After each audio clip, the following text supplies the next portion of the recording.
Hey guys, Victoria Paxton here. Thanks for stopping back by my YouTube channel. Today we're going to talk about Elisa Lam.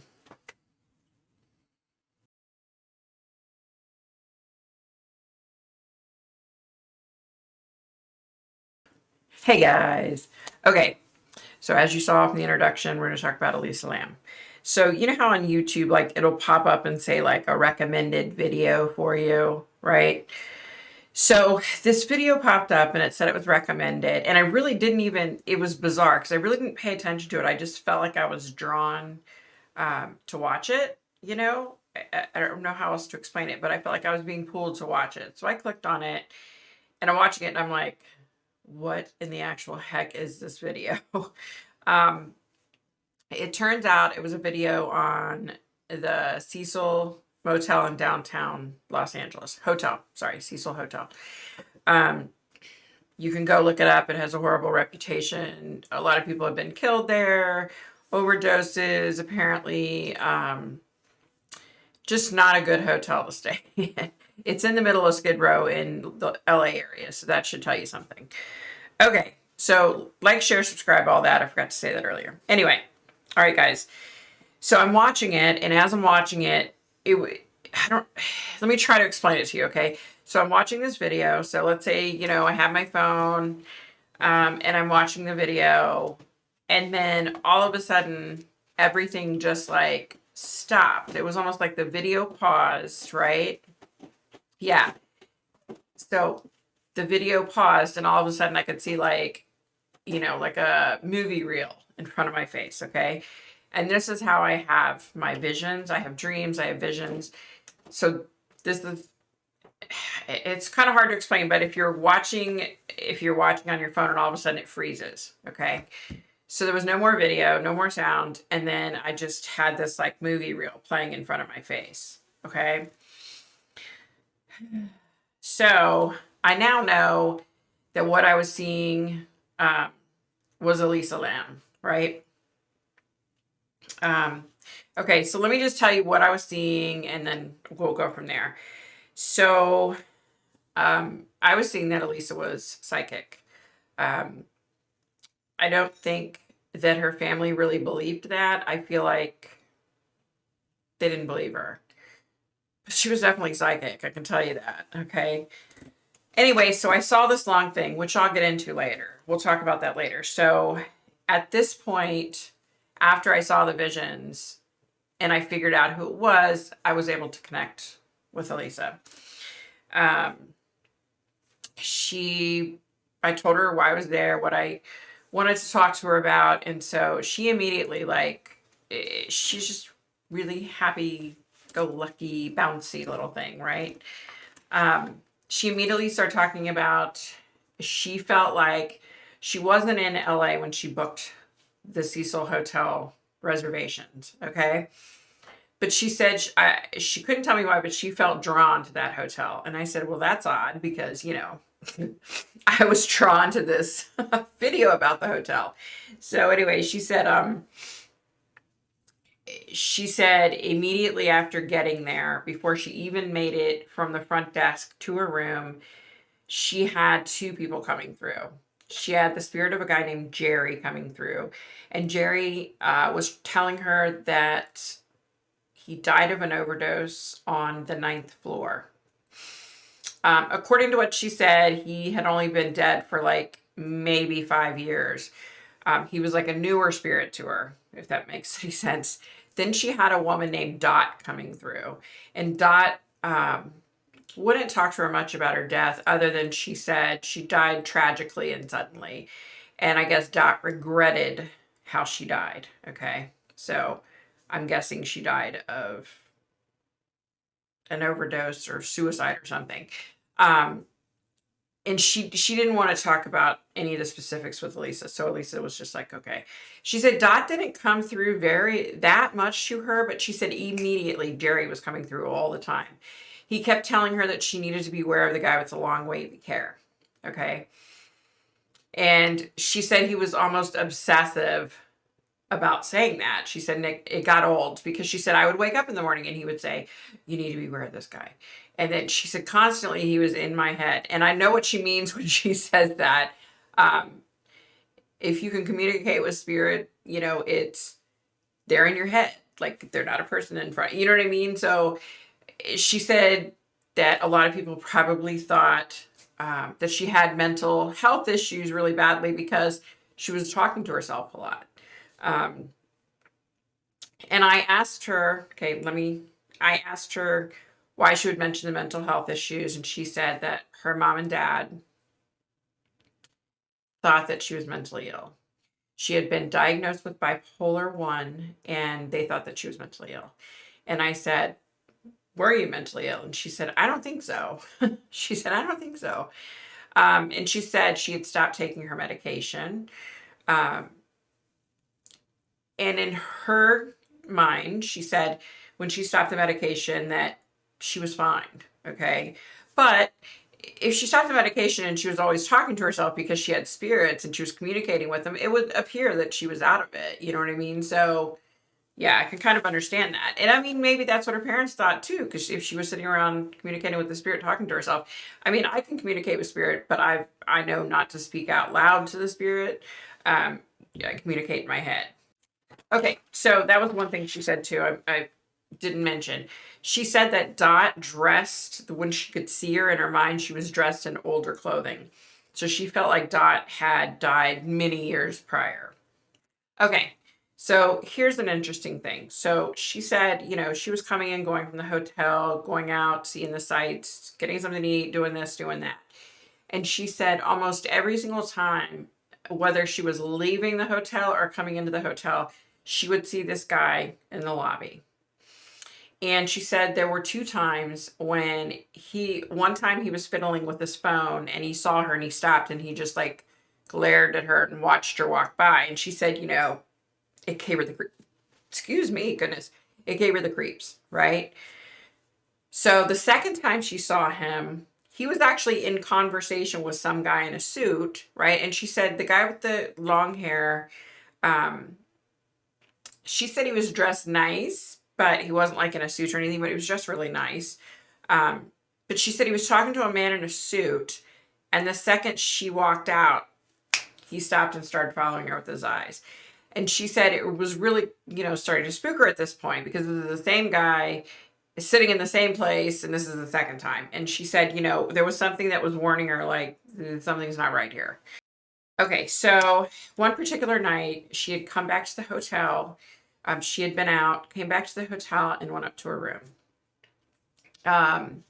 This was 2 days before her death, I think she said.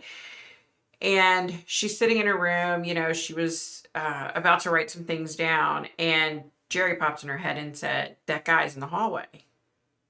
And she's like, what guy? And he's like, the long wavy haired guy that I've been warning you about. He's out in the hallway. So she said she went over to her door and she opened up her door and she was trying to be quiet. And she opened it up and she peeked out. And there was the guy from the lobby walking down the hallway. And she said, it kind of spooked her, kind of took her breath away, that he was right there. She said she couldn't put her finger on it, but there was something about him. So then she says, so she shuts her door and locks it. And she says, Jerry, are you sure that's the long wavy haired guy you're talking about? And he was like, definitely. So she's like, oh, great. So then she started feeling like, okay, maybe Jerry's right. So the next afternoon, she comes downstairs to the lobby and she's walking to leave. And all of a sudden, this long haired, wavy haired guy jumps in front of her. And he's like, hi. And let me see. I want to get this right. I don't want to just paraphrase. So she gets down to the main level, to the lobby. She's about to leave to go do some things the next afternoon. And all of a sudden, the long, wavy-haired guy appears. He just like jumps out of nowhere, and he's like, "Hi, my name's Rob," and puts his hand out to shake her hand. She shakes his hand, and he said, "How about if I take you out for dinner?" And she was like, "Well, no, sorry, I'm leaving soon, and I have plans, and no, thank you." And he was like, "Are you sure?" And she was like, "Oh, I'm positive." And he's like, "Oh, okay." So she goes on about her business. When he went to shake her hand, when she shook his hand, like she felt something. And she said It was indescribable. She'd never felt that before, but it was just this intense fear. Yeah. So she gets back to the hotel room after going out, and she doesn't see the wavy haired guy, and she's like, oh, what a relief. She goes to her room. She'd been in her room like 10 minutes when someone knocks on her door. She goes over, she opens the door, and it was Rob, the long wavy haired guy. And of course, her heart like skips a beat. And he's like, hi, I didn't mean to bother you, but why don't you come down to my room? We'll have a drink and we can chit chat and talk. He's like, no harm. I'm just trying to make friends here. And Elise at this point said, one thing really stuck out to her. Every time she saw the way he was always dressed really nice. So she found it hard to believe that he was staying in this place. And she said, not that this place was like a horrible, horrible dump, but she said it just wasn't the type of hotel you would expect to see him in, because the place kind of was a dump. Yeah. Okay. So she was like, maybe, in her mind, maybe if I do this, he'll leave me alone. So she said, okay. So they get out of the room and he immediately walks to the stairs, and she's like, that's weird. Why are we going to the stairs? But she's like, okay. So they walked up the stairs. She said she couldn't remember what floor she was on. She said she thought it was 10 or 11, but she wasn't for sure. So that they walked to. So walks to his room. He opens the door. He was a complete gentleman, held the door open. Said, oh, have a seat. I'll get us a drink. What would you like to drink? And she was like, I'll just take water. And he's like, okay. So he went into there was like a little divider wall is what I'm envisioning from what she was saying. And he went in and poured his drink and her drink, and he came back out. And so, she starts drinking her drink, and he's talking to her and asking her, where she's from and why she's there. And he's telling her, about himself. And she's saying that while he's talking about himself, it's not correct. Like, she could tell it wasn't correct. She could tell he was, BSing, right? Okay, so she drank about half of the water, and then she said she started feeling kind of weird. She said she couldn't put her finger on it. She'd never felt that way before, but she started feeling kind of just off. And so she said, look, I'm not feeling good. I'm just going to go to my room. Okay. When she goes to leave, he says, oh, by the way, and he proceeds to tell her where the elevator is, which, she said, that was weird. So he tells her to have a good night. She walks out and she's thinking, oh, wow, I've got it made. Like, he's going to leave me alone. She's walking down the hallway. She gets to the elevator. She goes to step on the elevator, and Jerry's in her head. And Jerry's telling her, you need to be careful. This guy's going to hurt you. He's going to kill you. This is the guy that's going to kill you. And she's like, no, no, no. I just don't feel good. Just leave me alone. Like, I just need to get to my room and lay down. So immediately she gets on the elevator, and she said she was just so out of it. She's pushing buttons and just out of it. She's arguing with Jerry, okay, because Jerry's like, you need to run. Just, you need to run. You need to get to your room now. And she's saying, I'm trying to get to my room. Just leave me alone. And she said he's arguing with her, and she's arguing with him. And then she heard somebody walking down the hallway, and she said their footsteps were like really solid. So she looked out. She didn't see anybody. She looked both ways, didn't see anybody, came back in. Anyway, this went on for a while, and she said she was feeling woozy and just not feeling like herself, and she was out of control. So she's going back and forth with Jerry, and then Jerry says, you need to get, excuse me, because the elevator wasn't shutting. He's like, you need to get out of here, take the stairs, you need to get the hell out of here. She said she exited the elevator, and she remembers walking a little ways, and that's the last thing she remembers. She now knows that she passed out. She now knows that Jerry came. He took her to the roof. He raped her, or tried to rape her. Let me rephrase that. He tried to rape her, but he was unsuccessful. And apparently he got pissed off. And so he carried her up into this tank, and he dumped her and her clothes and her belongings. And that was it. And he walked away. So let me say a few things.